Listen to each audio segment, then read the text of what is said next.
Nuburu Inc. is currently trading at $0.36, showing an intraday gain of $0.020, which translates to a 5.95% move. Now, the immediate expectation when a stock, especially one in the deep sub-dollar territory, pops nearly 6% is that perhaps, just perhaps, this is the bottom. The belief is that the market has suddenly recognized some hidden value or that a turnaround is finally in motion. But the reality, when we look closer at a name like Nuburu, is often far starker. A 6% move on a 36-cent stock can be triggered by a single, relatively small buy order. It's often noise, not signal. The real story here isn't this fleeting green candle. It's the intense, ongoing struggle for survival in a market that has become utterly unforgiving to cash-burning technology companies. This isn't a story of breakthrough, but one of perseverance against incredible headwinds. The common belief is that Nuburu, with its high-power blue laser technology, is poised to ride a wave of advanced manufacturing, especially in EV battery production and 3D printing. This is the narrative that likely captivated early investors. The expectation is that you're buying the next big thing in industrial tech at bargain basement prices. But the challenge to that belief, the reality, is found in the company's financials and the brutal macroeconomic environment. High interest rates are a death knell for companies that require significant capital to scale. Industrial clients are tightening their budgets, delaying capital expenditures, and that puts a company like Nuburu in a very difficult position. This 6% pop today does absolutely nothing to change that fundamental reality. It's a distraction from the core issues of cash burn and the long, arduous path to profitability. This is the kind of volatile setup that active traders, perhaps using interactive brokers' trading tools, might try to scalp for pennies, but it's a minefield for the long-term holder. Looking at the recent trading dynamics, the volume is the most critical indicator. Today's move is likely occurring on very thin volume, meaning it lacks conviction. It's not a broad-based rush into the stock, it's the result of an imbalance in a very illiquid market. For a stock trading under $1, the primary technical level isn't a moving average, it's the $1 mark itself. Failure to regain compliance with Nasdaq's minimum bid price requirement is a constant threat, leading to delisting or perhaps worse for shareholders, a reverse split. A reverse split is often a cosmetic fix that doesn't solve the underlying business problems and frequently precedes further share price erosion.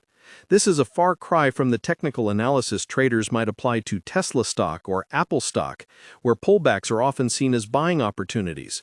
Here, every rally is suspect, and every new low feels like a validation of the bearish case. This environment makes online investing in microcaps incredibly hazardous. It's a far different universe from the relative stability of a Fidelity mutual fund or a managed account like Schwab Intelligent Portfolios. The macroeconomic pressure cannot be overstated. The Federal Reserve's policy has fundamentally altered the landscape for speculative technology. When capital was cheap, investors were willing to fund a good story. Now they demand profits. They demand cash flow. Nuburu, being in the pre-profit stage, is valued almost entirely on its future potential, and that future is being heavily discounted. This is a company whose customers are in the manufacturing and industrial sectors.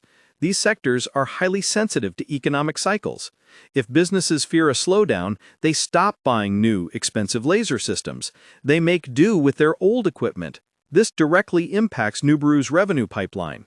It's a tough environment to be trying to sell innovative, high-cost equipment. This isn't like looking at Nvidia stock, which is currently riding a massive wave of AI-related spending. Nuburu is in a different world, one defined by tight budgets and cautious customers. This is the reality that holders of the stock, whether they bought it on the Robinhood app or through a traditional individual brokerage account, must confront. This brings us to what Nuburu actually does. The company specializes in high-power blue industrial lasers. This is genuinely interesting technology. Blue lasers have a significant advantage in processing certain materials, especially copper, which is highly reflective. Why does copper matter? Electric vehicles. Battery manufacturing relies heavily on welding copper, and Nuburu's technology promises to do this more efficiently and with higher quality than traditional methods. They also have applications in 3D printing or additive manufacturing for metals. The expectation is built on this technological edge. The company has a patented solution for a real-world manufacturing problem in a high-growth sector. But the reality is that having a good product is only half the battle. The other half is commercialization, scaling production, and fending off competitors. Nuburu is a tiny fish in a pond with giants. Companies like IPG Photonics or Coherent are massive, established players in the industrial laser market. They have existing customer relationships, massive R&D budgets, and extensive sales networks. Nuburu has to fight for every single contract. The business model is capital-intensive, and the sales cycles are long. A customer doesn't just buy a high-power laser system on a whim. It's a major purchase that requires testing, integration, and significant commitment. This is where the company's financial reports become so critical. Investors need to be scrutinizing the cash burn rate. How much cash did they have at the start of the quarter, and how much is left? How much are they spending on R&D versus sales and marketing? And most importantly, what is their revenue growth? Are they signing new customers or just fulfilling older orders? This is the kind of deep research that self-investing demands, something you won't get from the simple interface of Robinhood stock trading. Many investors today are seeking investment help or turning to platforms that simplify the process. You have robo-advisors like SoFi Invest or the aforementioned Schwab Intelligent Portfolios. These systems would almost certainly never include a stock like Nuburu. It's too small, too volatile, and too speculative. It's the antithesis of the intelligent portfolio concept. This stock lives in the world of active, high-risk trading. It's the kind of holding you might find in a SoFi active investing account, placed there by an investor making a conscious, high-stakes bet. But it's not a core holding. It's not something you'd build your retirement on, like you might with Fidelity ETFs or a portfolio managed by Fidelity Wealth Management. The ease of access provided by the Fidelity mobile app or the SoFi trading platform makes it simple to buy 1,000 shares, but that simplicity masks the extreme risk. We also have to discuss the post-SPAC context. Nuburu, like many small tech companies in recent years, went public via a SPAC, Special Purpose Acquisition Company. This route to the public markets was fast and provided a quick infusion of capital, but it has a dark side. These deals were often structured with terms that heavily favored the initial SPAC sponsors and private investors, with warrants and complex share structures that create a massive, lingering overhang of potential dilution.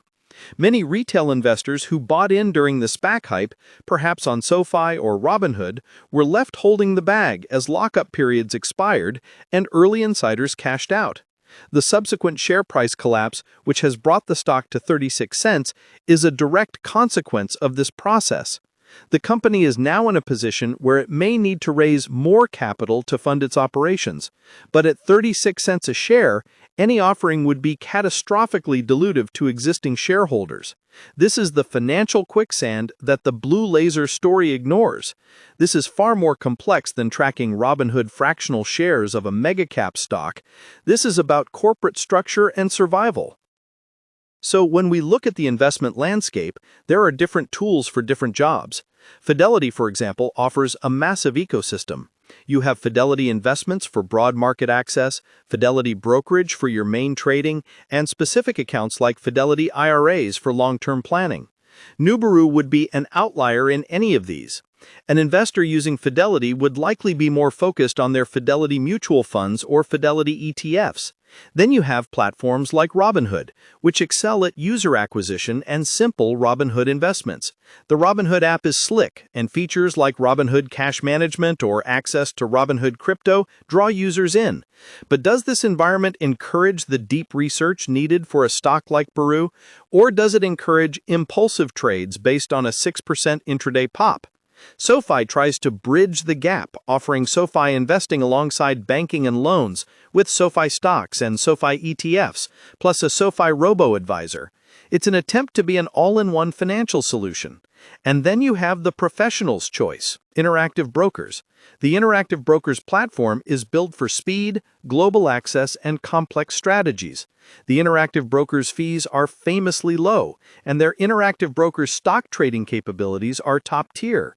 A trader on IB looking at BURU is probably watching order flow and algorithmic activity, not the company's long-term mission. They might even be shorting the stock, using the liquidity from Robinhood stock trading retail buyers as their exit. This is a company that is entirely dependent on its next contract and its access to capital. This is the core tension for the stock. I want to ask all of you watching, comment below what you believe is the single biggest hurdle for microcap tech stocks right now. Is it high interest rates, or is it competition from larger players? Let me know what you think. Looking forward, the future for Nuburu is a binary path. The expectation scenario is that they announce a major, game-changing contract with a top-tier automotive or aerospace manufacturer. This would validate the technology, provide a significant revenue stream, and give them the breathing room they need to scale. In this scenario, the stock would move dramatically, and today's 36